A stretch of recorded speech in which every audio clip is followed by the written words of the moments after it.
Morning student. Standard 9th में probability में last video के अंदर मैंने आपको क्वाड्रेटिक जो पॉलिनोमियल होती है उसके उसको फैक्टराइज कैसे करने वो कैसे करते हैं वो आपको एक्सप्लेन किया था। क्वाड्रेटिक पॉलिनोमियल के अंदर ऐसा था ax² plus bx plus c। मैंने आपको दो टाइप की एक्सप्लेन की थी, जिसका एक पॉलिनोमियल ऐसी है जिसका कांस्टेंट टर्म पॉजिटिव हो और दूसरी होती है जिसका कांस्टेंट टर्म नेगेटिव हो, ax² plus bx minus c। मैंने एक्सप्लेन किया था अगर आपको क्वाड्रेटिक पॉलिनोमियल के अंदर जब भी फैक्टराइज करना है तो क्या करना है, उसका जो कांस्टेंट टर्म है उसको देखना है। ये वाला कांस्टेंट टर्म, अगर वो कांस्टेंट टर्म पॉजिटिव है ये वाला, तो आपको पता है कि आपको क्या करने का है, एडिशन। और एडिशन कब होता है, जब एक जैसी साइन होती है तब, मतलब प्लस प्लस की या तो फिर माइनस और माइनस की, तब आप एडिशन करते हैं। अगर कांस्टेंट टर्म के अगर नेगेटिव साइन है, ये नेगेटिव मतलब माइनस की साइन है, तो फिर आप क्या करते थे, सब्ट्रैक्शन करते थे।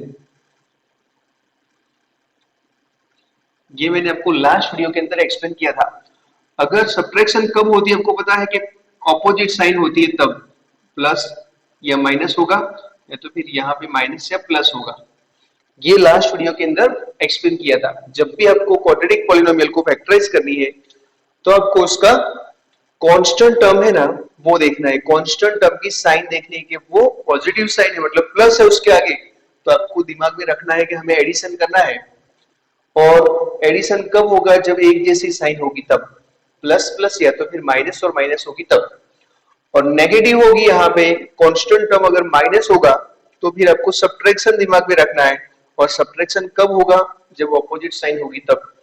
तो ये लास्ट वीडियो के अंदर एक्सप्लेन किया था। और फैक्टराइज कैसे करते हैं वो भी आपको एक्सप्लेन किया था। अब उसमें ही थोड़ा आगे बढ़ते हैं। ये जो मैंने आपको फैक्टराइज करना है सिखाया था वो ऐसा था, जैसे यहां पर x² प्लस 8x प्लस 7 है, तो उस टाइम तो उसके मैंने 5 जैसे सम आपको करवाए थे। थोड़ा उसको रिवाइज करके फिर नए के अंदर चलते हैं इसमें ही। तो उसमें मैंने ऐसे बोला था कि आपको देखना है कि इसका कांस्टेंट टर्म कैसा है, पॉजिटिव है, तो आपके दिमाग में क्या आना चाहिए कि हमें क्या करने का है, एडिशन।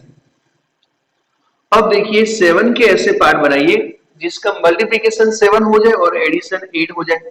तो इसके लिए आप क्या करते थे, 7 और यहाँ पे 1 रखते थे, 7 1 जा 7 होता है और दोनों का एडिशन क्या होता है, 8। अब साइन कौन सी लेने की, साइन ये प्लस प्लस वाली लेनी या माइनस माइनस वाली, तो डिसाइड करते थे बीच में से। अगर यहाँ पे मिडिल टर्म पॉजिटिव है तो दोनों के आगे साइन कौन सी रहेगी, प्लस की, तो फिर यहाँ पे x और x रखते हैं तो फिर वो फैक्टराइज हो जाता है। दूसरा इक्वेशन यहाँ ले रहा हूं, x² माइनस यहाँ पे लिख दू 12x प्लस 32। ये एक पॉलिनोमियल है, तो इसका कांस्टेंट टर्म देखिए, कांस्टेंट टर्म क्या है, पॉजिटिव। कांस्टेंट टर्म पॉजिटिव है मतलब आपको क्या करने का है, एडिशन करने का है। तो 32 के ऐसे पार्ट बने हैं जिसका मल्टीप्लिकेशन 32 हो जाए और एडिशन 12 हो जाए, तो आप लिखोगे क्या, 8 4 जा।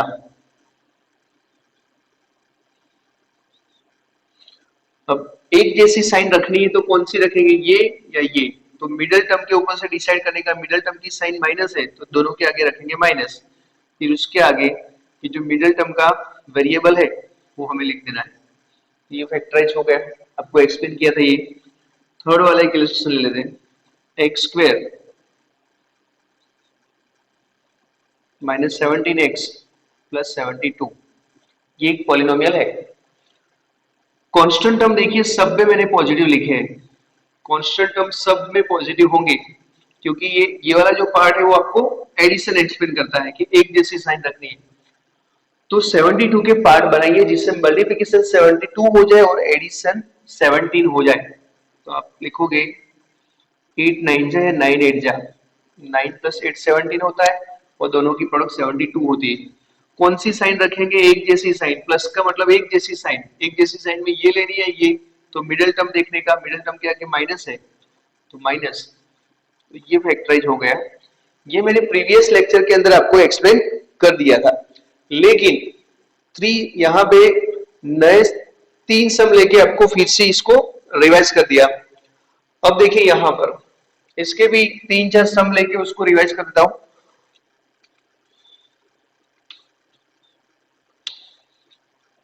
यहां पर क्या है, कांस्टेंट टर्म नेगेटिव होना चाहिए, तो मैं यहां पे लिख दूं एक्स स्क्वायर, यहां लिख दूं 10x प्लस यहां -11 मैंने लिखा, एक्स स्क्वायर -11x -42, थर्ड वाला x square minus x minus 6। 3 polynomial यहां पे लिखिए। यहां पे देखिए सबका कांस्टेंट टर्म कैसा है, नेगेटिव। कांस्टेंट टर्म की साइन देखिए माइनस की है, और कांस्टेंट जो टर्म होता है उसकी साइन अगर माइनस होती है तो आपके दिमाग में क्या रखना है, सब्ट्रैक्शन हमें करना है। सब्ट्रैक्शन कब होगा, जब ऑपोजिट साइन होगी तब। तो देखिए 11 के ऐसे पार्ट बनाओ जिसका प्रोडक्ट 11 हो जाए, और वर्ड कौन सा यूज करना है, सब्ट्रैक्शन या एडिशन, तो वर्ड हमें यूज करना है सब्ट्रैक्शन। यहाँ पे जब माइनस की साइन होती है तो हमें वर्ड यूज करना है सब्ट्रैक्शन। तो 11 के ऐसे पार्ट बनाओ, मल्टीप्लिकेशन 11 हो जाए और सब्ट्रैक्शन हो जाए 10, तो आप लिखोगे 11 वन जा 11, 11 के अंदर से वन जाएगा तो रहेगा 10। अब साइन ऑपोजिट रखनी है तो ये रखनी है ये रखनी, तो ये बीच में से डिसाइड करेंगे मिडिल टर्म के ऊपर से। यहाँ जो साइन है वो बड़ा जो नंबर है उसके आगे जाएगी, जो लार्जर नंबर है उसके आगे, तो यहाँ माइनस लगेगा, तो उसके दूसरा जो नंबर है फैक्टर है उसके आगे लगेगा उसका ऑपोजिट साइन, तो ये फैक्टराइज हो गया। 42 के ऐसे पार्ट बनाइए, 42 के, जिससे मल्टीप्लिकेशन 42 हो जाए और सब्ट्रैक्शन हो जाए 11। अब 42 के तो बहुत सारे पार्ट है, 42 वन जा है, 81 टू जा है, 7 6 जा है, 14 3 जा है, तो कौन से पार्ट हम लेंगे, तो हमें क्या करना है, सब्ट्रैक्शन करनी है। सब्ट्रैक्शन 11 आनी चाहिए, तो यहाँ पे सब्ट्रैक्शन 11 नहीं आती, यहाँ पर भी नहीं आती, यहाँ पर भी नहीं आती, सब्ट्रैक्शन 11 कहाँ पे आती है, यहाँ पे, तो हम लिखेंगे 14 3 जा। अब साइन कैसे रखेंगे, ऑपोजिट साइन रखनी है, ये रखनी है ये, तो यहां से डिसाइड करेंगे। यहाँ जो साइन है वो लार्जर नंबर के घर जाएगी, तो मतलब 14 के आगे, और उसके आगे उसकी ऑपोजिट साइन लगेगी, तो ये फैक्टराइज हो गया। 6 के ऐसे पार्ट बनाइए जिससे मल्टीप्लिकेशन 6 हो जाए और सब्ट्रैक्शन 1 हो जाए, तो 2 3 जाए या 3 2 जाए, जो आप लिखना चाहे लिख सकते हैं। यहाँ जो साइन है वो जाएगी लार्जर नंबर के आगे, यहाँ ऑपोजिट, तो ये फैक्टराइज हो गया। लेकिन ये तो था प्रीवियस लेक्चर का रिवीजन। अब हम ऐसा सीखेंगे कि यहाँ पे देखिए एक्स स्क्वायर के सामने कोई भी यहाँ कोएफिशिएंट नहीं है, एक्स स्क्वायर का कोएफिशिएंट नहीं था, मतलब 1 था। अब एक्स स्क्वायर का कोएफिशिएंट 1 नहीं और दूसरा कोई है, यहाँ सपोज 5 है 6 है 7 है, 1 को छोड़ के यहाँ कोई नया कोई कोएफिशिएंट आपको मिलता है, तो फिर उसको फैक्टराइज कैसे करना है वो देखिए, वो आपको एक्सप्लेन करता हूं।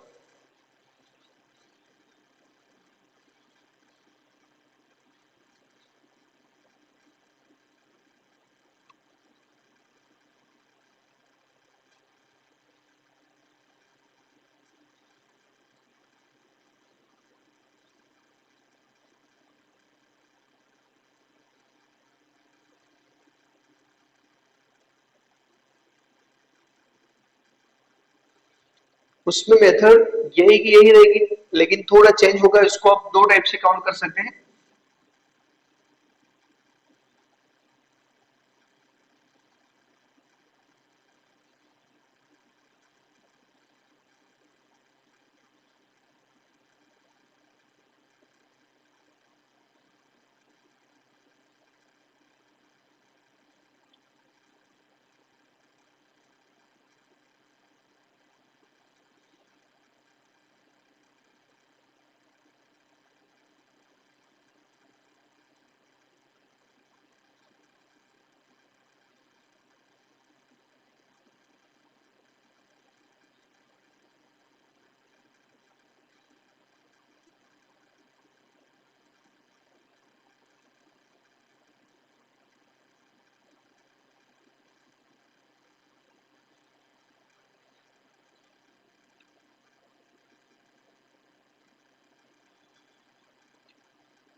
देखिए यहाँ पर इस बार ऐसा है कि एक्स स्क्वायर का कोएफिशिएंट आपको दिख रहा है। यहाँ पे एक्स स्क्वायर का कोएफिशिएंट कितना था 5।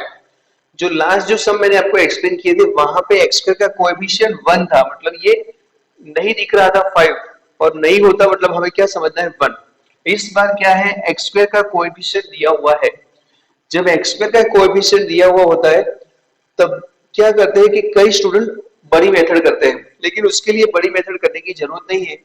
वो भी आप सीधे जैसे सम देख के, प्रीवियस सम के अंदर मैंने आपको एक्सप्लेन किया था, सम देख के उसको फैक्टराइज करके, मतलब उसके दो पार्ट बना के सीधे साइन रखते थे, ऐसा यहाँ पर भी रख सकते हैं।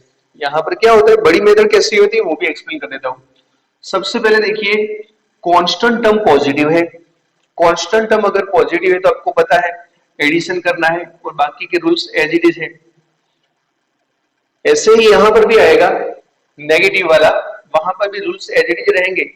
लेकिन एक्स स्क्वायर का अगर कोएफिशिएंट है 1 को छोड़ के, तो फिर आपको उसके लिए भी शॉर्टकट है, मतलब बड़ी मेथड करने की जरूरत नहीं है। लेकिन पहले जो लॉन्ग मेथड है वो भी एक्सप्लेन कर देता हूं, उसके बाद वो शॉर्ट मेथड भी एक्सप्लेन करता हूं, आपको जो अच्छी लगे वो कर सकते हैं।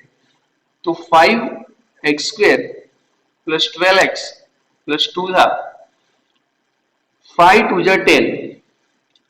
यहाँ पे ये जो कोएफिशिएंट है ये और ये कांस्टेंट, दोनों की हम प्रोडक्ट करेंगे। पहले क्या करते थे, सिर्फ ये कांस्टेंट टर्म के पार्ट बनाते थे, क्योंकि सामने क्या था 1 था, तो 2 1 जा 2 ही होता है, इसीलिए 2 के ही पार्ट बनाते थे। 4 यहाँ पे 1 था पहले, तो 4 1 जा 4 मतलब 4 के ही पार्ट बनाते थे, हम उसको आगे मल्टीप्लाई नहीं करते थे। लेकिन आगे कोई कोएफिशिएंट दिखता है तो उसको मल्टीप्लाई करेंगे उसके साथ यहाँ पे। तो 5 टू जाए तो क्या हो जाएगा 10। तो 10 के ऐसे पार्ट बनाइए जिसके अंदर मल्टीप्लिकेशन 10 हो जाए। और कौन सा वर्ड यूज करना है, बोलो एडिशन या सब्ट्रैक्शन। तो कांस्टेंट टर्म पॉजिटिव है, मतलब हमें वर्ड यूज करना है एडिशन। तो एडिशन कितना होना चाहिए 12 और मल्टीप्लिकेशन कितना होना चाहिए 10। तो ऐसे 10 के ऐसे पार्ट बनाइए जिससे 10 के ऐसे पार्ट बनाइए जिससे क्या हो जाए, मल्टीप्लिकेशन 10 हो जाए और एडिशन हो जाए 12। तो यहां पे क्या करेंगे, 10 के कौन से पार्ट बनेंगे, तो 10 1 जा 10। यहां पे एक काम कर दीजिए, मैंने थोड़ा लिखने में गलती कर दी है, 11 यहां पे कर दूं मैं 11। 5 2 जा 10, 10 के ऐसे पार्ट बनेंगे जिससे मल्टीप्लिकेशन 10 हो जाए और एडिशन 11 हो जाए। तो ऐसे पार्ट बनेंगे 10 1 जा, कितना होगा। अब यहाँ पे मिडिल टर्म के आगे ये वेरिएबल कौन सा दिखता है x, तो x यहाँ पर रख दो, x यहाँ पर रख दिया। साइन कौन सी रखनी है दोनों के आगे, तो आपको पता है कि यहाँ पे पॉजिटिव साइन है, मतलब एक जैसी ये भी है ये भी है। तो डिसाइड कैसे करने का, तो मिडिल टर्म के ऊपर से डिसाइड करने का। मिडिल टर्म प्लस है तो दोनों के आगे प्लस, ये प्लस और प्लस हमने रख दिया। तो देख लीजिए मिडिल टर्म के दो पार्ट हो गए। अब हम यहाँ पे लिखेंगे 5x स्क्वायर, जहां पर आपको ये 11x दिखता है वहां पर ये लिखेंगे हम उसके दो पार्ट 10x प्लस x और ये 2 एज इट इज। देखिए मिडिल टर्म के दो पार्ट हो गए, इसीलिए ये टर्म जो 3 थे वो अब 4 हो गए। अब यहाँ देखिए, यहां से आपको ग्रुप बनाना है और उसके बाद कॉमन निकालना है। यहां से कॉमन निकालेंगे तो क्या निकलेगा कॉमन, 5x कॉमन निकलेगा, तो अंदर क्या रहेगा x प्लस 2। यहां से कुछ भी कॉमन नहीं निकल रहा, तो 1 तो कॉमन निकल रहा है, तो ब्रैकेट के अंदर रहेगा x प्लस 2। अब ये जो x प्लस 2 है उसको भी कॉमन निकाल दो, तो x प्लस 2 को कॉमन निकाल दिया तो क्या रहा, सिर्फ 5x प्लस 1। तो ये मेथड भी कर सकते हैं। ये मेथड किसी को नहीं करनी है तो उसका दूसरा भी रास्ता है, वो आपको एक्सप्लेन करता हूं। देखिए यहाँ पे 5 2 जा 10 हो गए, तो 10 के पार्ट बनाइए जिसका मल्टीप्लिकेशन 10 हो जाए और एडिशन 11। तो आपने वो पार्ट यहाँ पे लिख दिए 10 1 जा। साइन कौन सी लेनी है, प्लस प्लस, इतना लिख दिया। फिर हम क्या करेंगे, देखिए ये मेथड नहीं करनी है तो ये वाली मेथड देख लीजिए, ये जल्दी से आंसर लाएगी। आगे जो कोएफिशिएंट दिख रहा है ना उसको डिवाइड कर देने का, यहां पर भी डिवाइड कर देंगे, यहां पर भी डिवाइड कर देंगे। और मिडिल टर्म के अंदर वेरिएबल क्या है x, यहां पर क्या है x, वो सब कट करेंगे तो कितना बचा 2, तो इसका आंसर आएगा x plus 2, x plus 2 5x plus 1 सीधा आंसर आएगा x+2 और यहाँ पर 5x प्लस क्या आएगा 1। तो ये सीधा फैक्टराइज होगा। इसको अगर इस मेथड से करना चाहते तो भी कर सकते हैं और ये शॉर्टकट मेथड से करना है तो भी कर सकते हैं। तो हम सारे जो सम है वो शॉर्टकट मेथड से मैं आपको एक्सप्लेन करता हूँ, फिर से वो एक्सप्लेन करता हूँ, देखना।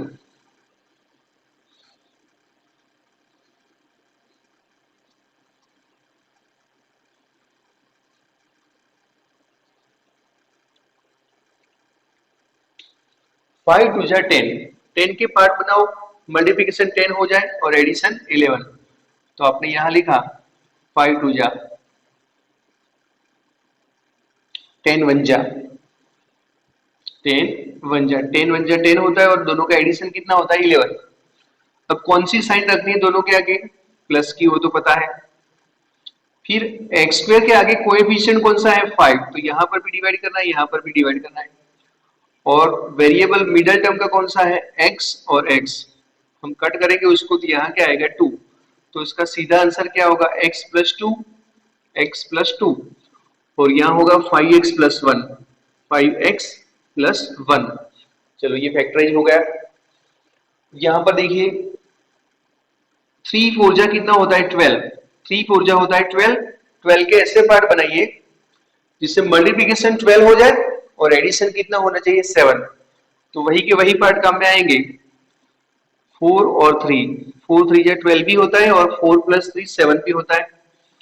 साइन कौन सी रखेंगे दोनों के आगे प्लस की, और आगे कोएफिशिएंट कौन सा है 3, तो 3 को डिवाइड कर देंगे और यहाँ बीच में जो टर्म दिखता है उसका वेरिएबल लिखेंगे। तो एक कट हो गया तो ऊपर क्या बचा 1, तो इसको हमने फैक्टराइज करने जाएंगे तो इसका आंसर क्या आएगा 3x+4, 3x+4 और यहाँ क्या आएगा x+1। चलो ये वाला सम फैक्टराइज हो गया। उसके बाद यहाँ पर या पहले यहाँ पर काउंटिंग करता हूं, इसको अभी निकाल देते हैं।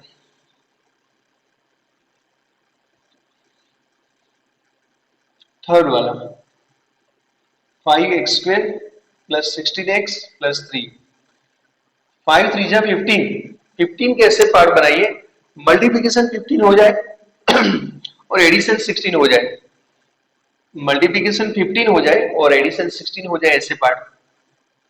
तो अब पार्ट वहां पे बनाओगे 15 3 जा 15 1 जा 15 1 जा 15 होता है और दोनों का एडिशन क्या होता है 16। साइन कौन सी रखेंगे, मिडिल टर्म के आगे प्लस है तो यहां पर भी प्लस, यहां पर भी प्लस। और वेरिएबल कौन सा है आगे, फर्स्ट वाला x स्क्वायर का कोएफिशिएंट कौन सा है 5 है, यहां पर भी 5 और पीछे जो वेरिएबल लिखेंगे वो मिडिल टर्म का लिखेंगे। तो ये कट हो जाएगा 3 से, तो क्या बचेगा x+3 और यहाँ पे आएगा 5x+1। तो ये फैक्टराइज हो गया।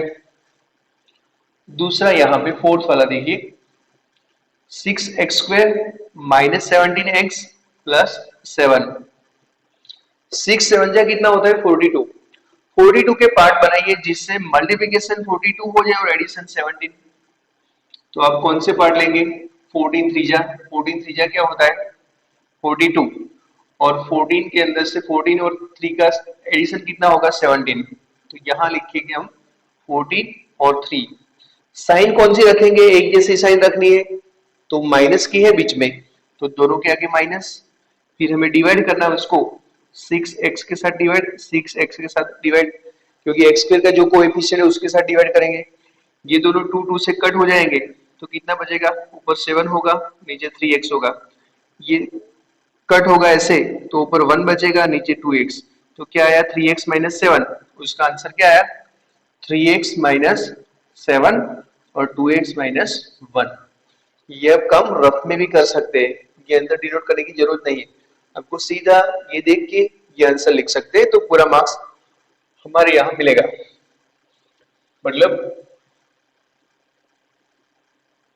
बोर्ड के अंदर तो ये फैक्टराइज करने का आएगा नहीं कि बड़ी मेथड से फैक्टराइज करो, 10 के अंदर जाओगे तब तो ऐसा सम दिया होगा आप सीधा ऐसे फैक्टराइज कर सकते हैं या किसी को बड़ी मेथड करनी है तो भी कर सकते हैं, ये मेथड का भी पूरा ही मार्क्स मिलेगा। और 9th में तो पेपर हमें ही चेक करना है तो वहां पर भी पूरा मार्क्स मिलेगा, उसमें बड़ी मेथड करने की जरूरत नहीं है। यहाँ पर देखिए 11x² फिफ्थ वाला 11x² -23x प्लस 2। 11 टू जा कितना होगा 22। 22 के ऐसे पार्ट बनाइए जिससे मल्टीप्लिकेशन 22 हो जाए और एडिशन 23। तो कौन से पार्ट लेंगे हम वहां पर 20 22 वन जा 22 वन जा 22 होगा प्रोडक्ट और 22 प्लस 1 होगा 23। साइन कौन सी रखेंगे तो यहाँ मिडिल टर्म के आगे माइनस है इसीलिए फिर दोनों के आगे माइनस रखेंगे, यहाँ माइनस और यहाँ माइनस। डिवाइड करेंगे 11x के साथ 11x के साथ, ये कट हो गया 2 से तो x माइनस 2 और 11x माइनस 1 ये हो गया फैक्टराइजेशन। ये अंदर डिनोट करने की कोई जरूरत नहीं है। ये जो मैंने यहाँ पे रफ वर्क किया है ना, ये रफ वर्क आपको करने की जरूरत नहीं है, आप सीधा ही काउंटिंग कर सकते हैं। ये जो मैं सर्कल बना रहा हूं वो आपको डिनोट करने की कोई जरूरत नहीं है। ये वाले लिख दीजिए